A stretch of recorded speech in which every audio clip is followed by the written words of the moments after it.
noite, igreja, graça e paz, amém? Hoje daremos continuidade à nossa série de reflexões que temos feito sobre o sofrimento causado por esta pandemia. A terceira reflexão que estamos trabalhando nessas últimas semanas vimos que em meio a tudo isso que está acontecendo, todo esse sofrimento tem nos motivado a aguardar ansiosamente pelo retorno e pela volta de Cristo. O texto que iremos nos deter se encontra na primeira epístola, na primeira carta do apóstolo Pedro, o capítulo 4, o versículo 7. E diz o seguinte: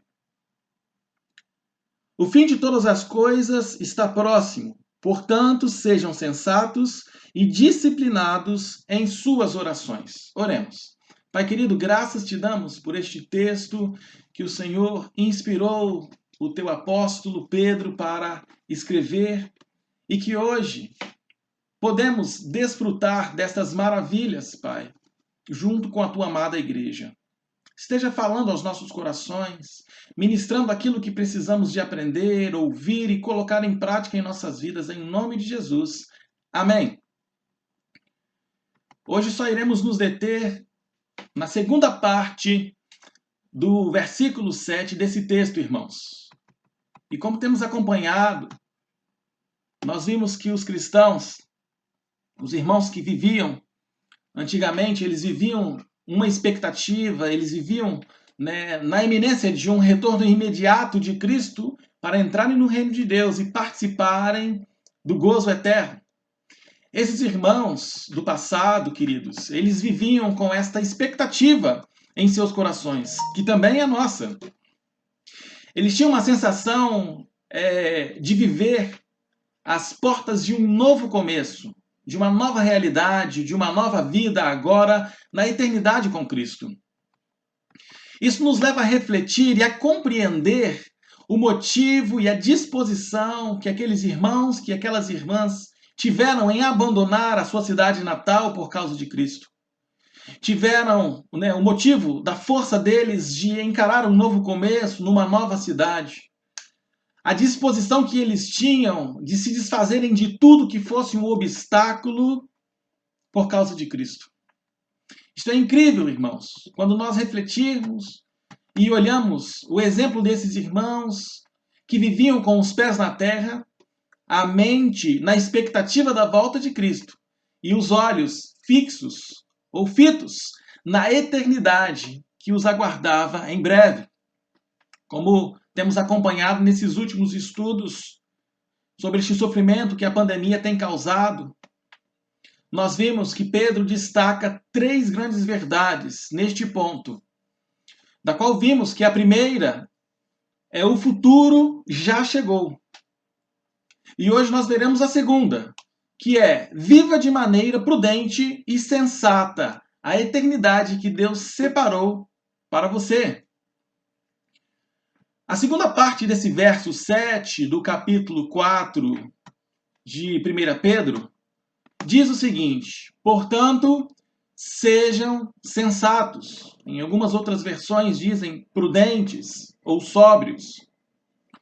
Portanto, sejam sensatos.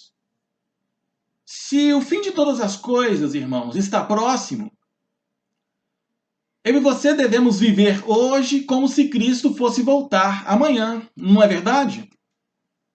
Devemos andar de forma criteriosa, sóbria, sensata e prudente no nosso modo de viver. O cristão precisa ser criterioso, queridos, em todas as coisas que faz, principalmente nas suas palavras, nas suas atitudes, nas suas ações. Uma pessoa criteriosa é aquela que sabe distinguir muito bem o que é importante daquilo que não é. É uma pessoa honesta, segura e de bom senso. Enquanto a pessoa que não é criteriosa, a pessoa que não é sóbria, ela é equiparada, é comparada como uma pessoa que se encontra bêbada, embriagada. Irmãos, hoje com tantas notícias e acesso a informações que temos, como nunca tivemos antes na história, há a necessidade, queridos, de moderação naquilo que ouvimos sobre os sinais da volta de Cristo. devemos ser sóbrios no que diz respeito à eternidade com Cristo, irmãos.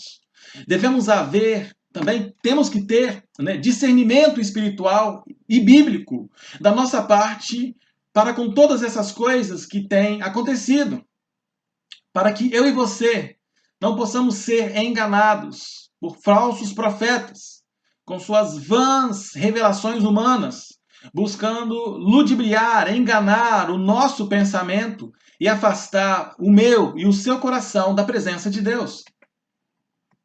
Muito bem disse o profeta Oséias, no capítulo 4, versículo 6, parafraseando o que ele disse: o povo tem perecido por falta de conhecimento, o povo está morrendo por falta de conhecimento. E que conhecimento é esse, igreja? O conhecimento bíblico da palavra de Deus. O que está incomodando, querido irmão, querida irmã, o seu coração, o seu pensamento?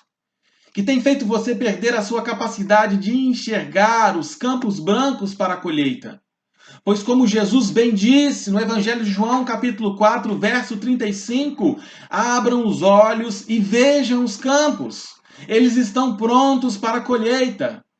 Lucas, capítulo 10, o versículo 2, ele confirma também: grandes são os campos para a colheita, mas poucos são os trabalhadores. Aonde estão os trabalhadores que estão dispostos a trabalhar em prol do crescimento do reino de Deus?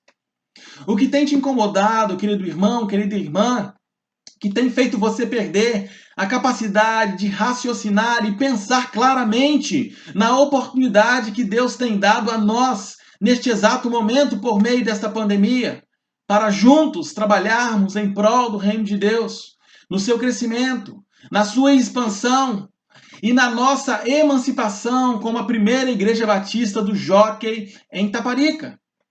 Mas para isso, querido irmão, querida irmã, amada igreja, eu preciso de você. Você precisa de mim. E nós precisamos de Cristo sempre. Sejam sóbrios, queridos. Sejam sensatos e prudentes.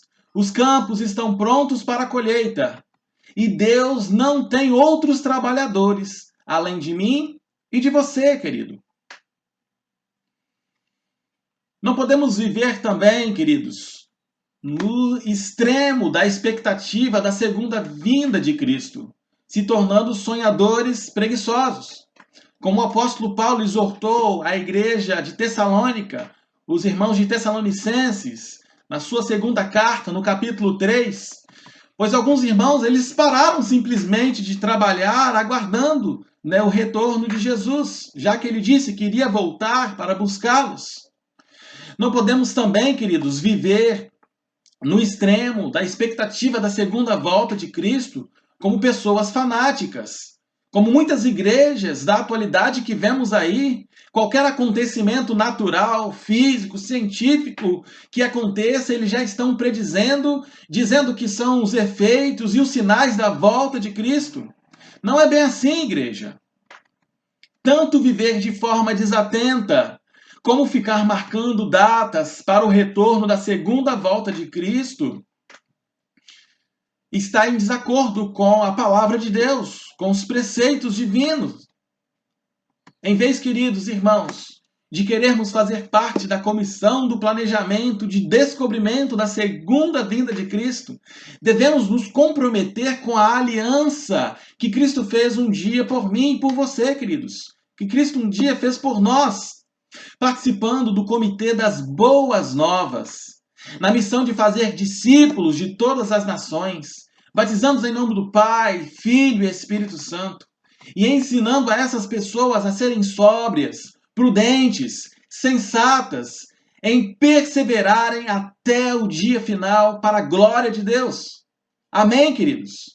Que Deus continue te abençoando e sustentando a sua vida em nome de Jesus. Pai querido, graças nós te damos por esta breve reflexão que acabamos de fazer neste momento. Muito obrigado, Deus, porque o Senhor continua falando ao nosso coração, o Senhor continua nos fortalecendo, o Senhor continua nos revigorando, Senhor Deus, neste tempo de pandemia que tanto às vezes angustiou o nosso coração, que tanto às vezes frustrou os nossos planos para este ano de 2020. que tanto, Senhor Deus, às vezes trouxe prejuízo, Senhor Deus, para a tua igreja, para a humanidade de uma forma geral. Mas nós sabemos, Deus, que nós podemos confiar em Ti, Deus, porque o Senhor é o nosso socorro bem presente sempre, Pai. E nós, Pai, podemos confiar, Pai, em Ti. Por isso, Deus, neste momento, nós pedimos que o Senhor continue, Deus, falando à Tua amada igreja, acendendo a chama no coração, Senhor Deus, de cada um, Pai, dos nossos queridos irmãos e irmãs da nossa igreja, Pai. Avivando neste momento, Senhor Deus, e abrindo os seus olhos para que possam enxergar a oportunidade que nós nunca mais teremos na face da terra, pós a pandemia passar, Deus, que é de colher, Pai, pois os campos já estão prontos, Deus, para serem colhidos, Pai. Mas faltam os ceifeiros, faltam os trabalhadores, Pai. Por isso, Deus, que a Tua amada igreja, por meio desta palavra que acabamos de refletir, do apóstolo Pedro, do capítulo 4, versículo 7, Deus, nós possamos dizer como o profeta Isaías: eis-me aqui, Senhor Deus, envia-me a mim, Pai. Nós fazemos parte destes poucos ceifeiros, Pai, que estão dispostos realmente a fazerem a diferença, Pai, e irem para os campos fazer a colheita. Por isso, Pai querido, esteja, Senhor Deus, nos ajudando, Pai, a trabalhar, Pai, a produzir, Senhor Deus, frutos para a glória do Teu santo nome. É no Teu nome que oramos, agradecemos e bendizemos, Deus, por tudo que o Senhor tem feito e por tudo que o Senhor continuará fazendo através das nossas vidas. Em nome de Jesus oramos. Amém.